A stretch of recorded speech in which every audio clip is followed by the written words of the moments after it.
meditation? All right.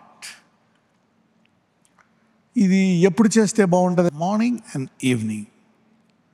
నా meditation అంటే ఏంటి? ప్రేయర్ అంటే తెలుసు, బైబిల్ స్టడీ అంటే తెలుసు. What is meditation? ఆ పదం గురించి అంత క్లియర్గా తెలియకుండా ఎలాగా? What is meditation? ఎలా చేయాలో కూడా చెప్తాను. ఓకే, అదొక ధ్యానం. మెడిటేషన్ అంటే ధ్యానించడం అంటే అందరికి తెలుసు. మరి ఒకే పదాన్ని కానీ, ఒకే వాక్యాన్ని కానీ, ఒకే అంశాన్ని అనేక మార్లు జ్ఞాపకం చేసుకోవడం కూడా మెడిటేషన్. ఒక్కొక్కసారి మెడిటేషన్ అంటే మనం ఏమనుకుంటామంటే, బైబిల్లో ఒక్కొక్కసారి పబ్లిక్లో చేసే దీర్ఘకాల ప్రార్థనలను, అంటే ఇతరులు నన్ను చూడాలి నేను చేస్తుండగా, అలాంటి వాటికి కొన్ని రివార్డ్స్ ఉండవు. బైబిల్ ఖండిస్తుంది.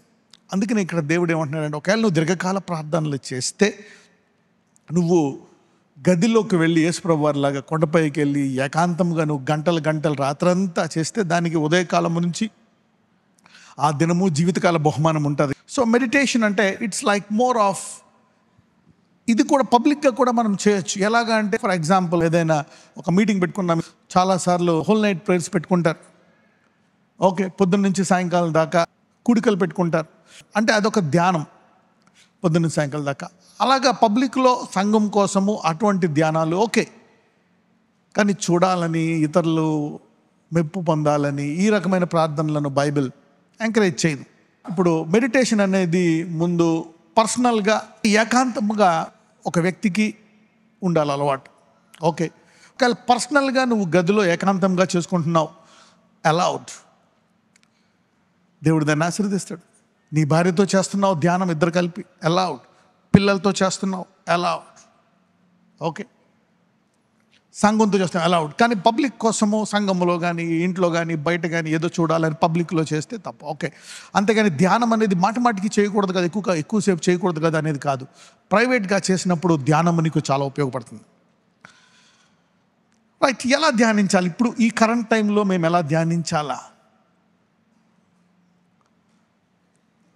ఒక సమయం మీరేం చేయొచ్చు అంటే, బైబిల్ స్టడీ లాగా ఉదయకాలంలో మీరు ఒక అధ్యాయం చదవచ్చు. ఒక అధ్యాయము, నీకు ఇంకా బాగుంటే 2 అధ్యాయములు, ఒక అధ్యాయం కూడా ఎక్కువ నెమ్మదిగా చదువుతానంటే ఒక 10-15 వచనాలు నువ్వు చదివి, దేవుడు నీతో ఏం మాట్లాడతాడు అనే దాని విషయమై నువ్వు, ఆ మాట్లాడిన దాని విషయమై నువ్వు ప్రార్థించవచ్చు. అది ప్రార్థన. ఆ ప్రార్థన తర్వాత నీకు కావలసిన విషయాలు కూడా నువ్వు ప్రార్థనలో అడగవచ్చు. ఒకవేళ నీకు అర్థం కాకపోతే మళ్ళా ఆ వాక్యాన్ని నువ్వు చదవచ్చు, ఆ 9 వచనాలని, ఆ 10 వచనాలు. అప్పుడు దేవుడు మరలా మాట్లాడితే ఆ సారాంశం విషయమై నువ్వు మళ్ళా ప్రార్థించవచ్చు. ఆ తర్వాత నీ సొంత విషయాలు నువ్వు దేవుని సన్నిధిలో పెట్టి ప్రార్థించవచ్చు. ఇంకా నీకు త్వరగా అయిపోయింది అనుకోండి, నువ్వేం చేయొచ్చు అంటే, ఉదాహరణకి ఏం చేయాలి, ఒక వచనం చదవాలా, చదివి దాని విషయమై అది చదవడానికి ఒక 30 సెకండ్లు పడుతుంది. ఆ తర్వాత దాని విషయమై ఒక 2-3 నిమిషాలు ప్రార్థించవచ్చు. ఆ తర్వాత ఇంకో వచనం చదవండి, అదొక 30 సెకండ్లు. దాని విషయమై ఒక 3-4 నిమిషాలు ప్రార్థించండి, 2 నిమిషాలు. తర్వాత ఇంకో వచనం. అలాగా ఒక 10-15 వచనాలు చదవాలనుకోండి, అరగంట అయిపోతుంది. ఈ అరగంటలో మీ ఆవగింజంత విశ్వాసము చాలా ఎక్కువగా పెరుగుతుంది. ఇలాగ మీరు ఒక నెల 6 నెలలు చేశారనుకోండి, మీ విశ్వాసము కొండంత అయిపోతుంది. మీ అనారోగ్యం దాన్ని అంటారు, అది బయటికి వెళ్ళిపోతుంది. యు సీ దాట్ నా. ఈ రకంగా కూడా మీరు ధ్యానించవచ్చు ఒక్కొక్క దాన్ని. ఇది అలాగొక వారం, ఈరోజు ఒక 20 వచనాలు, 20 × 2 నిమిషాలు, 40 నిమిషాలు, గంట సేపు మీరు అలా చేయొచ్చు. ఒక 20 నిమిషాలు ఒక 20 వచనాలు మీరు ధ్యానిస్తే, స్వస్థత వచనాలు.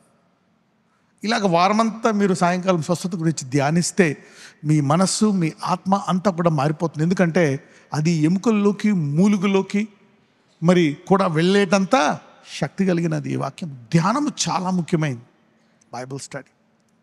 You see that. ఏదైనా అంశం మీకు ఏదైనా కావాలా, ఉద్యోగం కావాలా, ఓకే, అద్భుతాలు చేయి దేవుడు, ఆశ్చర్యంగా పోషించిన దేవుడు, ఎడారిలో మరి త్రోవ చేసిన దేవుడు, సముద్రంలో త్రోవ చేసిన దేవుడు, ఇలాంటి విషయాలు మీరు ధ్యానించవచ్చు. Anything, take it.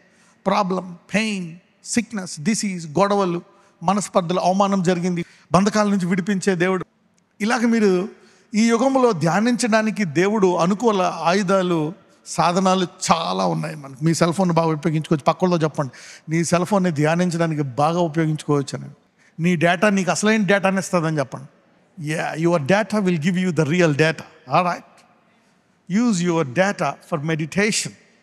రైట్, కొంతమంది అన్లిమిటెడ్ డేటా ఇస్తారు, కొంతమంది megabytes, terabytes. How much data you get, you can use it, the data. Right, so ఇది మీరు ఆరంభించాల, బిగిన్. ఇది చాలా ఇంపార్టెంట్ అనమాట. This is very very powerful restoration as a family. So ఈ రకంగా మీరు ఈ రోజు నుంచి స్టార్ట్ చేయొచ్చు. ఈరోజు రాత్రి నుంచి, సాయంకాలం నుంచి ఒక అరగంట టైం, ఒక గంట టైం తీసుకొని, లేకపోతే 10 నిమిషాలే ఉందా, రైట్, 3 వచనాలు మీరు ధ్యానించవచ్చు. ఆ వచనం ఏ విషయము, వాట్ ఈస్ ద స్క్రిప్చర్, ఏది నీకు కావాలా, మనశ్శాంతి లేదా, నిద్ర పట్టట్లేదా, sleeplessness, scriptures to get sleep అని రాయండి, వస్తాయి. చాలామంది చాలా విధాలుగా అందులో రాశారు. నిద్ర లేమి, మా పిల్లల్ని ఎలా పెంచాలా, పెద్దోడు తిరగబడుతున్నాడు, ఎలాగా, పెళ్ళిళ్ళు అవ్వట్లే, పిల్లలు లేరు, నాకు ఈ ప్రాబ్లం ఉంది, మా ఆయనకి ఈ ప్రాబ్లం ఉంది, how to conceive, scriptures on fruitfulness వస్తాయి. దాని విషయమై ధ్యానిస్తే నీకు విశ్వాసం పెరుగుతుంది, ఆ కొండను పోవనొచ్చు. ఎంతమందికి అర్థం ఎలా ధ్యానించాలో? This is how you meditate. They are revolutions from the Holy Spirit. ధ్యానము అసాధ్యమైనవి నీ జీవితంలో వచ్చేటట్టు చేస్తా. Impossible things will be possible by meditation.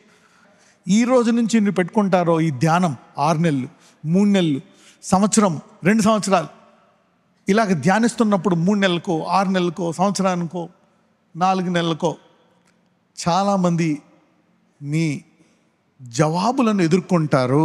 Let this habit bless you and take you to a new level. నజరేయుడైన యేసయ్య, నీ ప్రజలందరూ ఒక నిర్ణయం తీసుకుంటున్నారు నాయన, ఒక నూతనమైన నిర్ణయం.